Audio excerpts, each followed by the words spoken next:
Assalamualaikum warahmatullahi wabarakatuh. Salam sejahtera untuk kita semua. Selamat pagi dan selamat datang Akang Teteh dalam Bandung Menjawab, persembahan dari Humas Kota Bandung. Senang sekali pagi hari ini kita bisa berkumpul. Kita manjatkan syukur kehadirat Allah Subhanahu wa taala, Tuhan yang Maha Esa, karena atas ridho dan rahmatnya kita dapat berkumpul walaupun sangat terbatas di masa pandemi ini, tapi semoga kita semua selalu dalam lindungan Allah, sehat dan tentunya harus semangat ya. Dan di Bandung Menjawab kali ini kita akan membahas mengenai penanganan COVID-19 di Kecamatan Ujung Berung. Dan tidak hanya penanganan COVID saja, tapi juga kita akan membahas mengenai program-program pembangunan apa saja sih yang sedang dilakukan di Kecamatan Ujung Berung. Untuk itu langsung saja kita undang 3 narasumber yang luar biasa akan hadir. Camat Ujung Berung Bapak Jajang Hamdani, dan Ramil Ujung Berung Bapak Mayor Infantri Yuyus, dan juga terakhir Kapolsek Ujung Berung. Silakan Pak. Assalamualaikum warahmatullahi wabarakatuh. Waalaikumsalam warahmatullah. Baik, kalau perkenalan tadi sudah disampaikan supaya tidak ulang lagi ya. Terima kasih atas kesempatannya dalam forum Bandung Menjawab ini. Kami dari Ujung Berung 3 pilar ini berikan kesempatan yang sangat baik sehingga kita bisa menyampaikan apa yang kami lakukan selama COVID maupun untuk program-program pembangunan. Baik, untuk mengawal tersebut saya sampaikan dulu posisi di Ujung Berung. Secara kewilayahan Ujung Berung dibagi atas 6 kelurahan. 5 kelurahan maaf. Jadi Pasanggerahan, Pasir Jati, Pasirwangi, Pasir Endah, dan juga Cigending. Dan dibagi 2 puskesmas, yaitu Puskesmas Pasir Jati dan Puskesmas Ujung Berung Indah. Alhamdulillah selama ini kita bekerja didukung juga dari jajaran 3 pilar, yaitu dari Pak Dan Ramil, Pak Kapolsek. Beliau sangat luar biasa sibuknya karena beliau membawahi 4 kecamatan ya Komandan. Ya.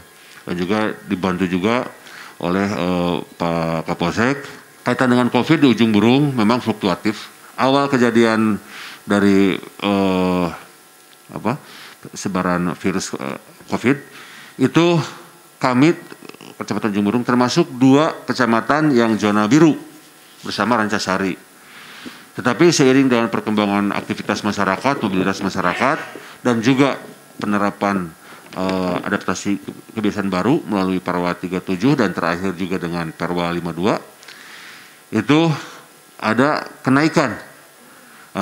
Asalnya 13, puncaknya Ujung Berung masuk ke 10 besar di tengah-tengah. Tapi sekarang kita alhamdulillah terlempar dari posisi 10 besar. Kita masuk di 16 posisinya. Dengan posisi 7 yang terkonfirmasi aktif virus. Namun demikian, sesuai dengan petunjuk Pak Sekda dalam rapat evaluasi penanganan COVID dan atas perintah Pak Wali Kota, kami di Ujung Berung senantiasa melaksanakan berbagai kegiatan dalam upaya penanganan COVID ini. Di antaranya woro-woro terus berjalan, upaya operasi penegakan disiplin, Gaklin, justisi tetap berjalan juga. Walaupun awal-awal kita kegiatannya bersifat persuasif, nanti ke depan atas petunjuk dari tingkat kota Pak Sekda juga, kita akan lakukan represif dalam artian penerapan denda. Dan juga kaitan dengan upaya mendukung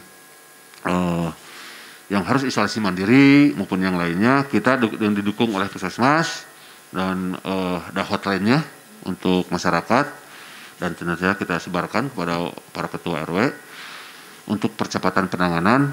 Alhamdulillah di 2 puskesmas ini mereka sangat responsif gitu, dan informasi juga sampai kepada saya maupun ke teman-teman dari jajaran 3 pilar ini, walaupun sifatnya terbatas karena itu menyangkut etika medis ya. Jadi hanya tentu saja. Jadi kalau ada yang terkena di suatu lokasi, kita sesuai petunjuk pimpinan, apakah itu penerapan PSBM? Apa PSBM? Coba. Penerapan pembatasan sosial berskala mikro ya. Kalau dulu PSBB, nah sekarang PSBM. Apakah lingkup RT atau RW? Nah, kita lakukan musyawarah dahulu sebelum menerapkan itu. harus masyarakat dulu oleh pengurus tempat, didukung oleh tokoh masyarakat. Karena kaitan juga dengan penyediaan logistiknya. Nah, alhamdulillah di Ujung Berung kita belum mengajukan karena tingkat gotong royong masyarakat, kompaknya masyarakat itu sangat tinggi. Dan alhamdulillah kaitan dengan PSBM ini, walaupun PSBM-nya sifatnya lokal itu atau lingkup RT atau RW, itu seperti contoh sebelumnya dilaksanakan di RW 7 Pasirwangi, itu masyarakat itu inisiatif dari warga dan kita tinggal memantau saja. Dan juga berkenan dengan upaya memberikan dukungan kepada yang harus melakukan isolasi mandiri. Jadi mereka diberikan pelatihan-pelatihan masyarakat itu dalam upaya mendukung asupan gizi. Kita mendorong sesuai dengan amanat Pak Wali Kota program buruan saya yang diinisiasi atau dilaksanakan oleh Dinas Pangan dan Pertanian Kota Bandung. Dan alhamdulillah kemarin Ujung Berung sesuai amanat Pak Wali Kota jadikan kantor kecamatan dan kelurahan sebagai tempat edukasi kepada masyarakat. Kalau dulu sebutnya urban farming, kalau sekarang disebutnya buruan saya. Nah, termasuk juga kaitan dengan penyemprotan. Kembali kepada posisi itu, penyemprotan kita lakukan penyemprotan pada saat di satu lokasi ada yang terkena COVID atau dilakukan PSBM. Nah, penyemprotan ini kita konsultasi dulu sebelum dilakukan penyemprotan. Kita konsultasi dulu dengan pihak puskesmas. Karena jangan sampai puskesmas melakukan penyemprotan, kita pada saat sama melakukan penyemprotan juga. Dan alhamdulillah termasuk dengan alat-alat sprayernya maupun disinfektannya itu di Ujung Berung banyak juga dukungan dari swadaya masyarakat. Jadi siapapun nanti di Ujung Berung yang sebagai camatnya maupun pimpinan kita kemudian ya, karena sekali lagi masyarakat Ujung Berung itu kritis yang konstruktif, kritis tetapi membangun gitu. Dan kekompakannya, gotong royongnya sangat luar biasa. Insya Allah untuk ke depan program pembangunan yang tadi akan disampaikan nanti itu akan berjalan efektif. Mungkin itu, terima kasih. Karena sudah ada tanda dari ini. Oke, baik Pak Jajang. Jadi sebenarnya untuk penanganan COVID sendiri berhasil untuk menekan ya Pak ya di Ujung Berung ini. Dan tadi berbagai upaya juga sudah dilakukan. Mungkin bisa dicontoh juga untuk kecamatan yang lain. Tapi Pak, tadi juga ada kendala sepertinya ya. Seperti peran serta masyarakat. Apakah sudah cukup mendukungkah dengan upaya-upaya yang dilakukan? Tadi katanya Bapak sudah mencoba menutup alun-alun. Tapi masih ada aja yang membuka kendala-kendala apa lagi sih sebenarnya yang masih cukup menyulitkan dari camat sendiri untuk bisa menekan angka COVID di Ujung Berung, Pak?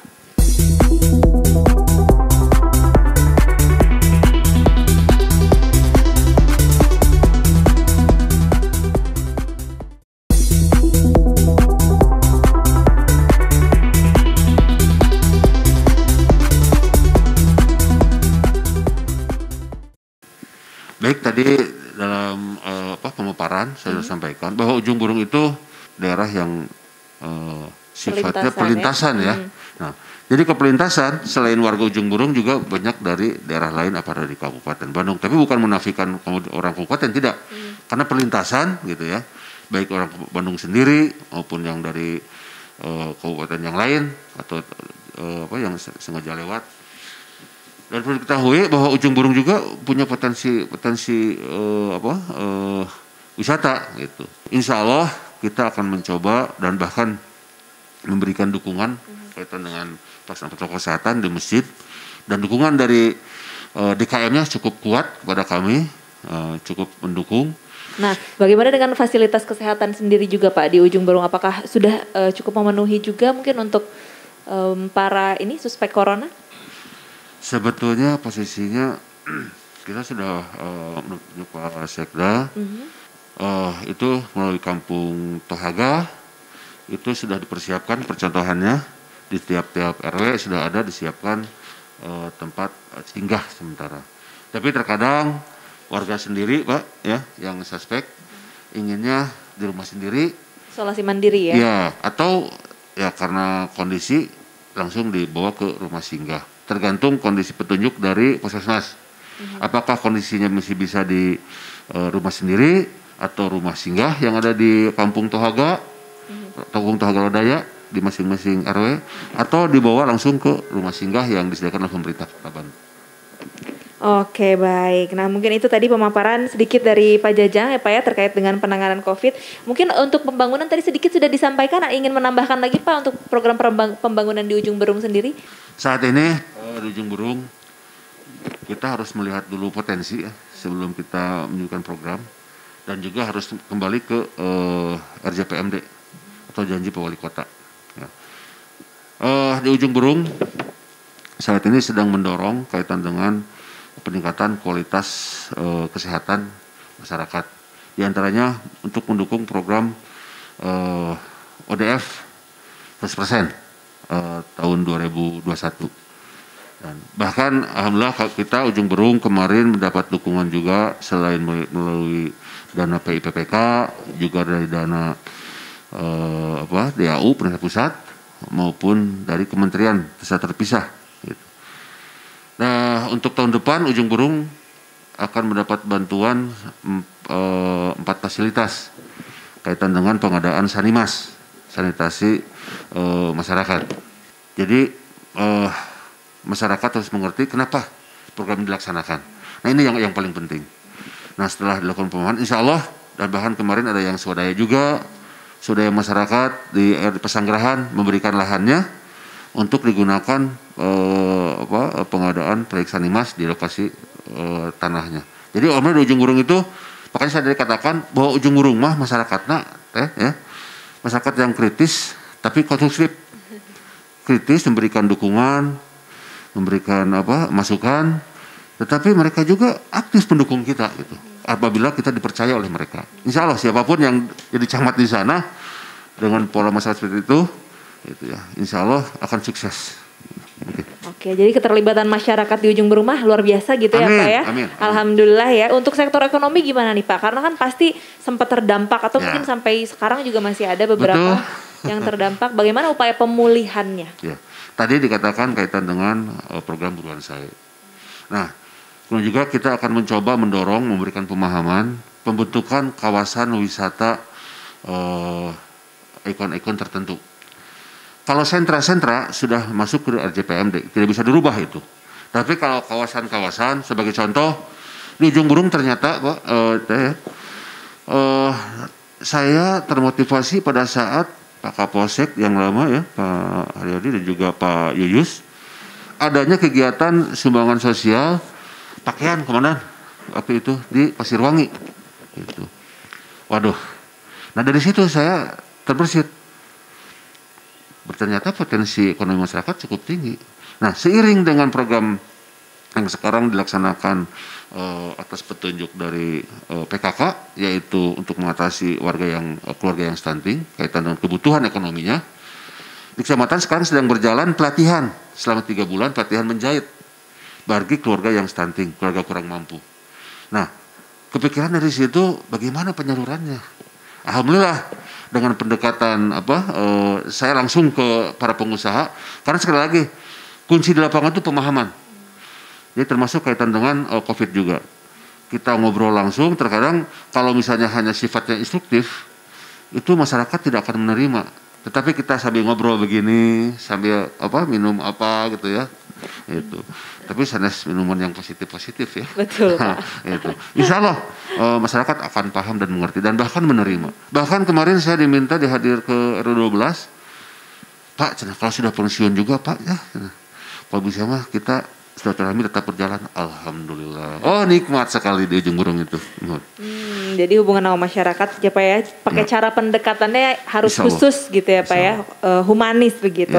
Oke, nah jadi untuk penanganan COVID dan pembangunan di Ujung Berung ini kan pastinya berkoordinasi ya Pak ya antara Pak Camat, Pak Danramil dan juga Pak Kapolsek. Nah terus berbagi perannya sendiri gimana nih? Mungkin boleh dilanjutkan dengan Pak Yuyus Pak, bagaimana peran TNI sendiri di sini untuk penanganan COVID dan tadi beberapa program pembangunan yang disampaikan oleh Pak Jajang. Bismillahirrahmanirrahim. Assalamualaikum warahmatullahi wabarakatuh. Waalaikumsalam. Terima kasih atas kesempatan yang diberikan kepada saya. Sebelumnya saya memperkenalkan diri, saya dan Ramil 1811 Ujung Berung. Kalau barusan disebutkan Ujung Berung, tapi Koramil saya membawahi 4 kecamatan, Mbak. Kecamatan Ujung Berung, Kecamatan Cinambo, Kecamatan Panyilekan, sama Kecamatan Cibiru. Empat kecamatan. Baik, menyikapi masalah pandemi COVID-19 ini, kami Koramil khususnya sesuai dengan Undang-Undang 34 tahun 2004 tentang pertahanan negara. Di situ ada bidang OMSP, operasi militer selain perang, yang salah satunya membantu pemerintahan daerah dan membantu kepolisian. Dalam pelaksanaannya kami melaksanakan penyemprotan disinfektan. Itu kami laksanakan setiap hari, berkolaborasi dengan komponen masyarakat di sasaran-sasaran yang sudah ditentukan.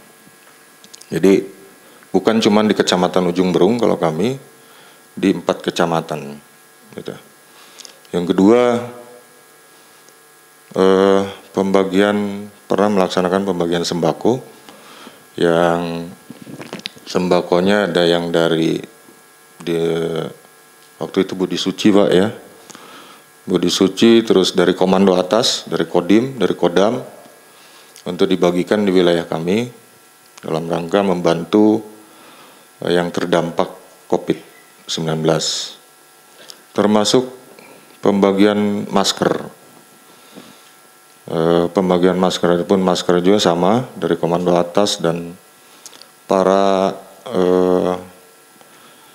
dermawan yang membantu untuk masyarakat kami.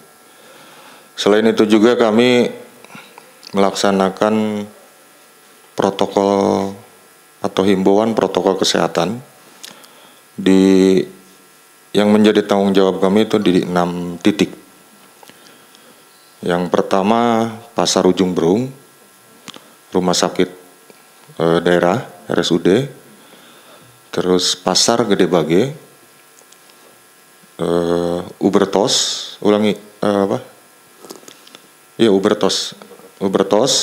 Ubertos, terus termasuk yang menjadi tanggung jawab ada 2 titik di wilayah Koramil lain, yaitu rumah makan Sambara dengan Ciwok. Jadi yang menjadi tugas atau tanggung jawab kami dalam penanganan atau himbauan protokol kesehatan yang dilakukan setiap hari itu ada 6 titik. Selain itu juga kami berkolaborasi dengan Muspika, kegiatan-kegiatan dari kecamatan, dari kepolisian. Kami juga ikut bergabung dalam operasi justisi yang dilaksanakan 3 polsek, Polsek Ujung Berung, Polsek Cinambo, Polsek Panyilekan. Kami setiap hari bergabung, melaksanakan operasi justisi. Itu saja mungkin Pak dari kami. Terima kasih. Baik, terima kasih banyak Pak Yus. Nah Pak, saya ingin tanya kalau selama operasi di Ujung Berung sendiri Pak, dan juga tadi beberapa wilayah ramai yang memang didatangi, masih banyakkah masyarakat yang tidak mematuhi protokol kesehatan, dan ketika Bapak melihat begitu ada masyarakat, bagaimana menyampaikannya? Kalau tadi Pak Jajang kan mungkin lewat pendekatan khusus begitu supaya lebih masuk poinnya. Kalau Bapak sendiri seperti apa? Apakah langsung diberikan peringatan saat itu juga? Terima kasih. Memang masih banyak. Mungkin kalau kami persentasekan, mohon maaf ya, yang tidak menggunakan masker mungkin. Kalau di wilayah kami, karena wilayah kami kan ada 4 kecamatan, itu kurang lebih 60%. Iya.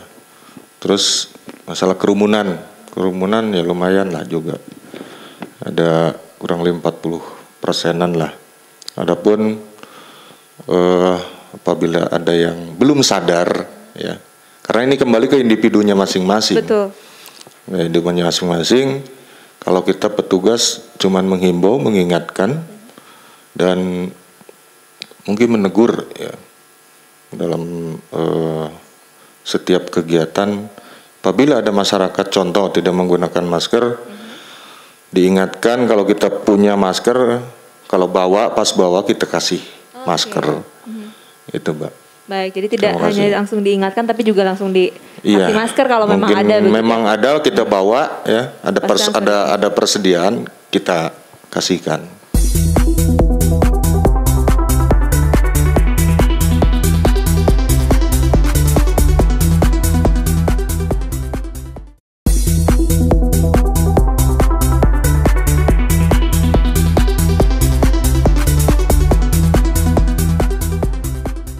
Terakhir mungkin dari Pak Kapolsek sendiri, Pak Heryana, perannya sendiri untuk koordinasi dan kolaborasi penanganan COVID dan pembangunan di Ujung Berung seperti apa, Pak?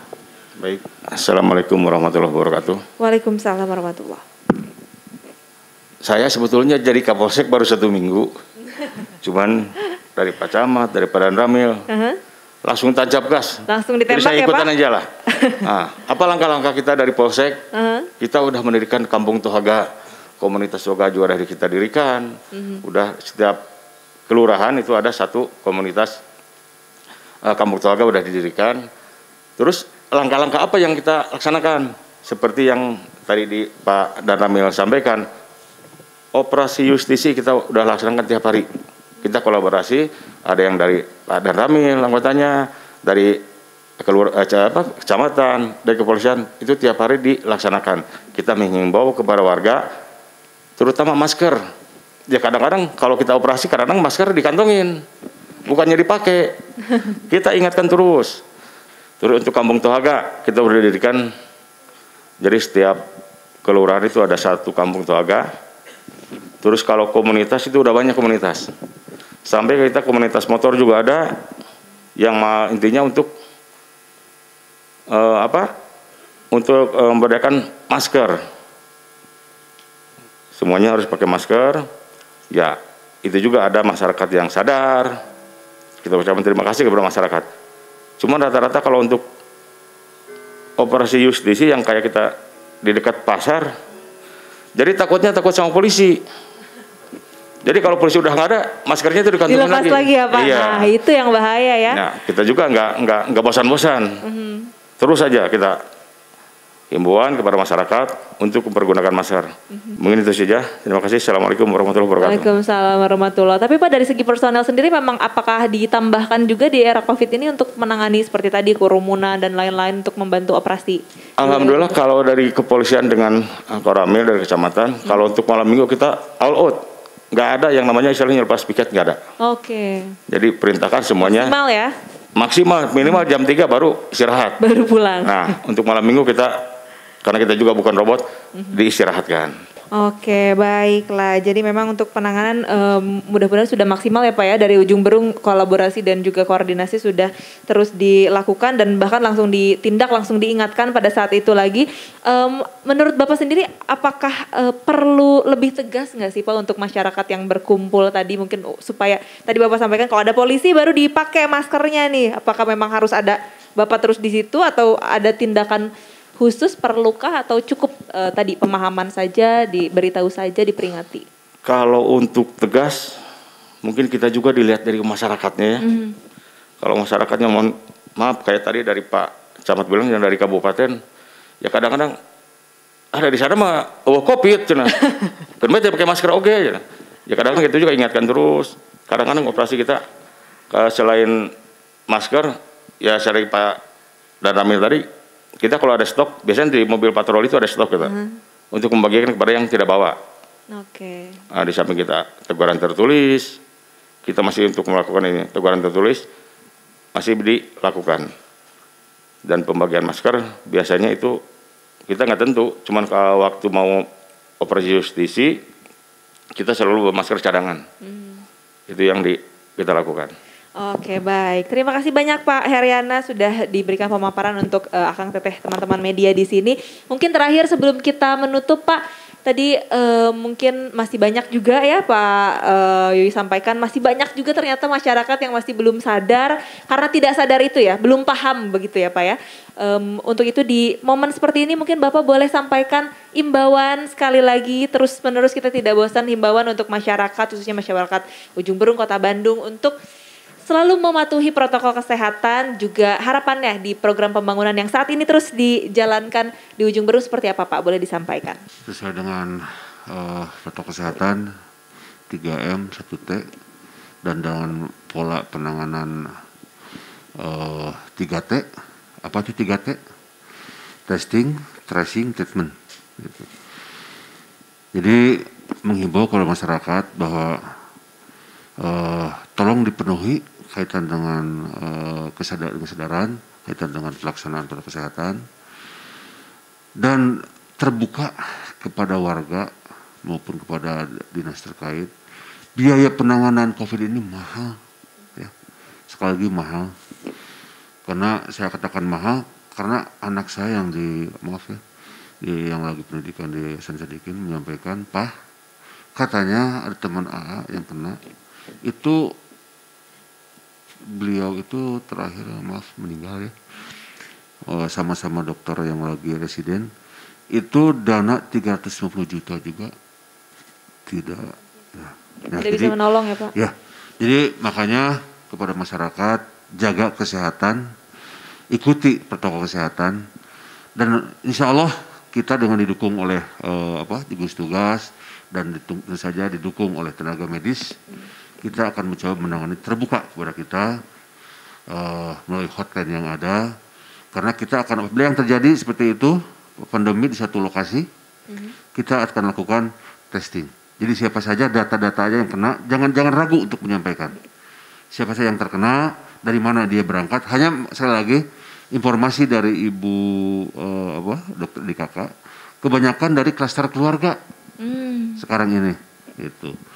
Ya, artinya dari daerah pandemi ke sana, daerah pandemi tempat lain, datang ke Ujung Berung, istilah nanti tirah di Ujung Berung, akhirnya kan tidak terbuka, betul, ya, kepada saudaranya di situ. Ya, makanya saya katakan tadi harus terbuka, sehingga untuk kaitan dengan 3T yang terakhir itu tadi disampaikan, testing, tracing, treatment, insya Allah kita laksanakan. Alhamdulillah pemerintah Kota Bandung memberikan dukungan pada perhatian. Walaupun saat ini kondisinya di rumah sakit juga, saya mendapat informasi rumah sakit di Kota Bandung sudah mulai penuh. Betul Pak. Terus juga rumah singgah juga sudah mulai penuh. Betul. Nah karena itu daripada kita menunggu kaitan dengan treatmentnya, kita harus menunggu karena terbatas tempatnya.